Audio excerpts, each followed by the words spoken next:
Give me a second. Give me a second, because I just want to say wow. Wow. Like, my eyes are starting to like fill up. Like, Dean Ambrose, Seth Rollins.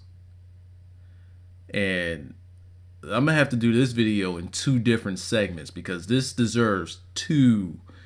This was just two different spectrums here. Like, wow. You want to say unpredictability? Just when you oh my God, when I do the review of the full pay-per-view, then you guys are gonna understand what I mean by completely unpredictable is what they were going for with this pay-per-view. But with this match, I think Hunter had his hands all over this. Any of the guys that are going for the future, i.e. the Shield guys, the Wyatt guys, Rusev, all of those guys that came up from NXT, I think that they're all in Hunter's hands.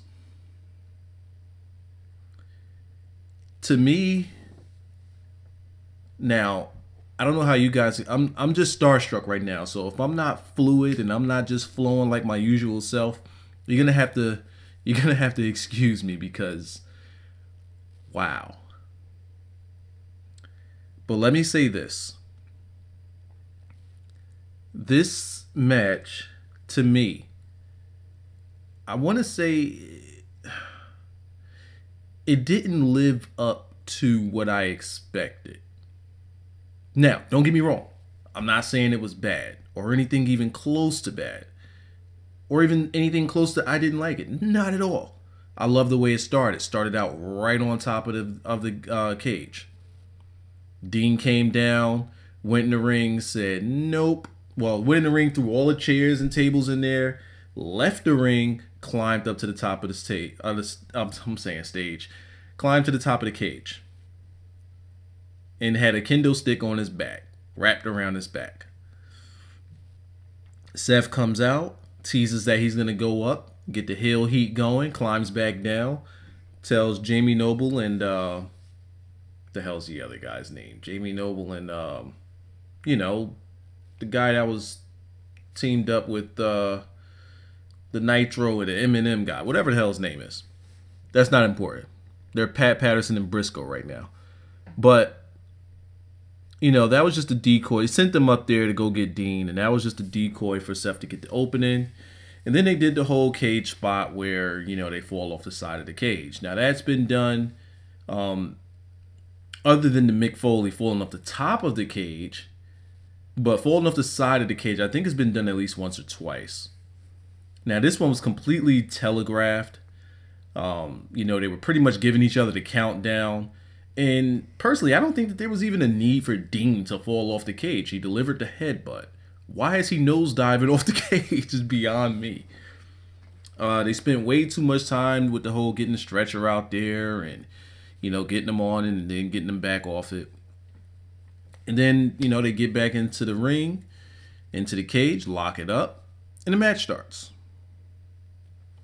And Dean is just on the offensive, and it is nuts. I mean, he's just clicking on all cylinders, swinging chairs left and right, throwing Seth through the tables. You know, pretty much what you expect. Seth finally gets the upper hand.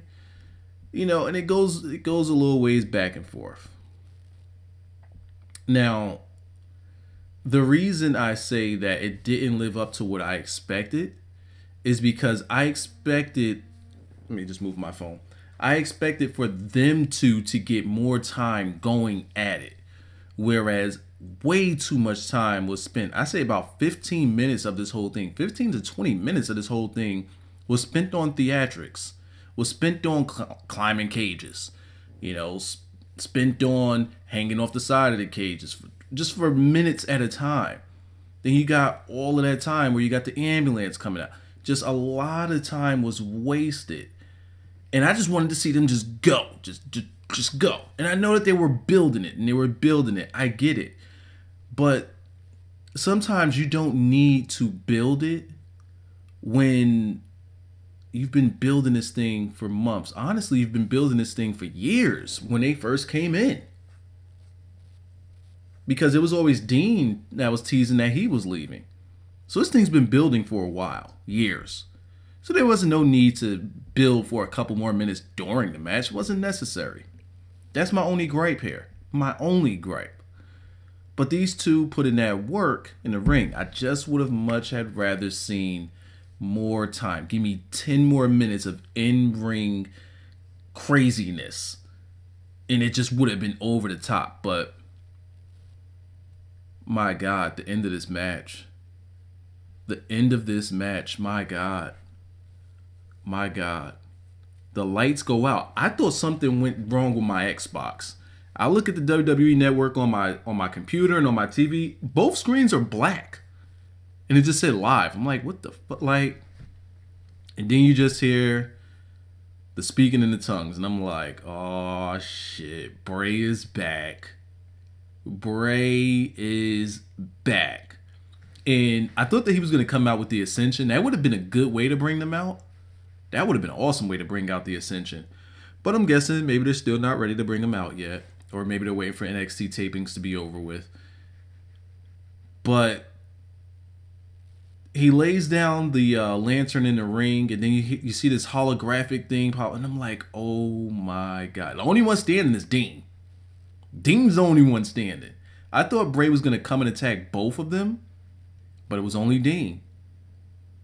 And as Seth regained his composure and starts going for the pin, Bray just sitting there with his back turned as if he's like in one of them scared. Yo, Bray, they need to put the Wyatt family in the movies. I'm sorry. Bray needs to be put in the movie immediately. Like, it's not even funny anymore. All this time off that he was taking, they could have put him in the movie somewhere.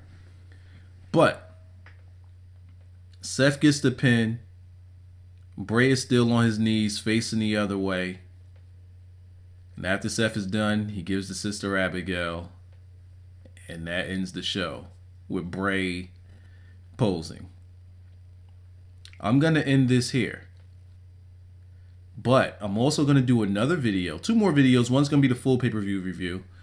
But I'm going to do a video. Before I do that, I'm going to do a video talking about why I think this is happening, what's going to come from it, etc., etc. I'm just going to spill my thoughts out because it just came to me as soon as I saw it. It just all came to me.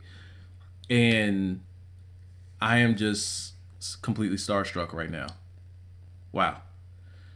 Good job, WWE. Damn good job.